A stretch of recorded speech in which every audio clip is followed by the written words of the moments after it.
Caviar is one of the most luxurious and revered dishes in the world. A meal with caviar can set you back $200, $300 for a single serving, depending on the restaurant.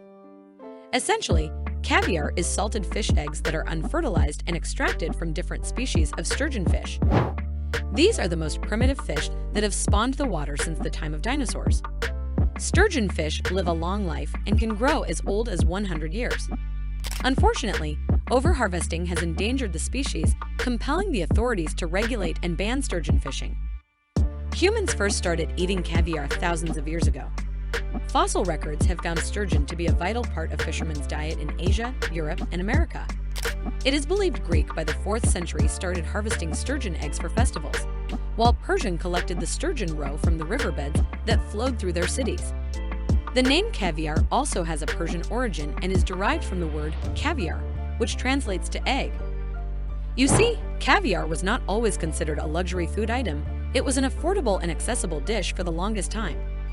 In fact, many considered it peasant food as fishermen used to have it, and they even feed caviar to their livestock. Accounts for roe being left on the shores to rot are also available. But owing to rapid human development and transgression into fish habitats, the fish became rare and so did the eggs obtained from it. The rarity of the item hiked the prices and eventually became so expensive that only the rich could afford it. Even though the World Wildlife Organization and sovereign governments have restricted sturgeon fishing, it has not completely stopped raising the price of wild sturgeon roe even more. That said, the majority of the caviar is produced via farming, and about 35% of the total stock comes from a single farm located in China. Marshallburg Farm, located in North Carolina, is a major producer of caviar in the United States, and seeing their operations can help you understand the insane prices of the revered dish. Sturgeon fish farming. Sturgeon farming is the most difficult venture one could step into. It is not only expensive, but also time-consuming and delicate. A minor oversight can have potentially damning repercussions for the business. Farm owners have told several incidents where they have walked to a tank full of floating fish, not a pleasant sight for those who have invested tons of time and resources into it. Let us break down the entire process along with the expenses rendered to maintain the sturgeon farming plant, which is the fundamental reason for caviar's sky-high prices. You see, like every fish, sturgeon needs a continuous supply of fresh water, which is the major expense of running a farm. Typically, fish are distributed in multiple tanks, and each of them has separate pumps to oxygenate the water. Marshallburg farms have about 12 water tanks, and each of them can store 40,000 gallons of water and 300 sturgeons. A highly sophisticated system consists of a pump and recycling aqua system that keeps the water oxygenated. The system can recycle about 1 million gallons of water in 1 hour. And as you may have guessed, it is not cheap to purchase and maintain.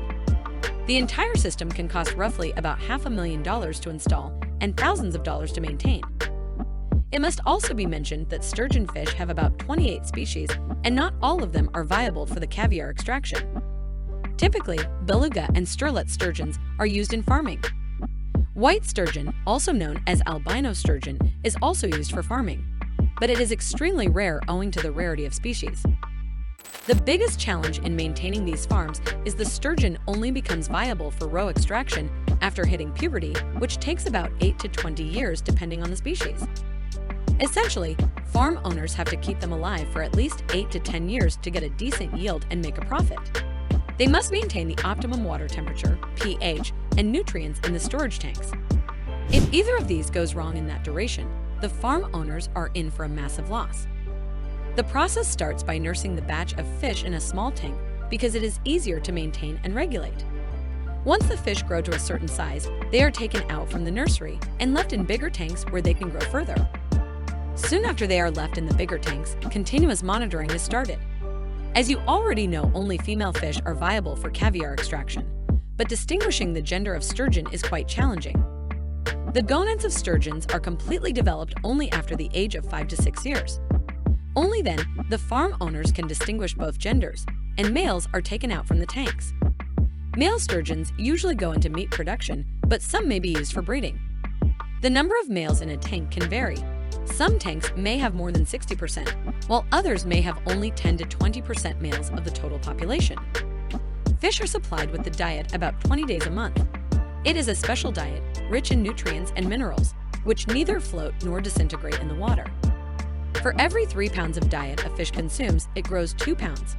The total expense of diet can range from $60,000, $100,000 a month depending on the population of sturgeon and their sizes. Diet is distributed along the perimeters of the tank so each fish could get a fair share. Once the fish reaches the age, typically about 8 to 9 years, farm owners start to examine them physically to check for the signs of eggs. After palpation, the fish that seems to have eggs is screened via ultrasound. Some farms perform the ultrasound within the tanks, while others take the fish out individually and leave them in a water tank with a constant supply of electric current.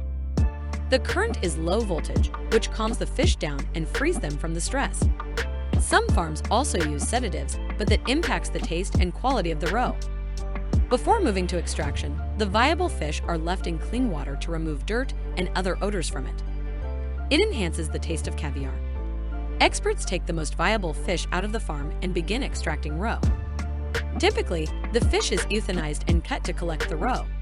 Sturgeon's remaining flesh goes into other industries, including the meat industry. Some farms in Japan and China use the no-kill sturgeon technique, which involves injecting the fish with a hormone and rubbing its belly to extract the roe from it. However, this technique is relatively new and is not adopted by farms in the US as of yet.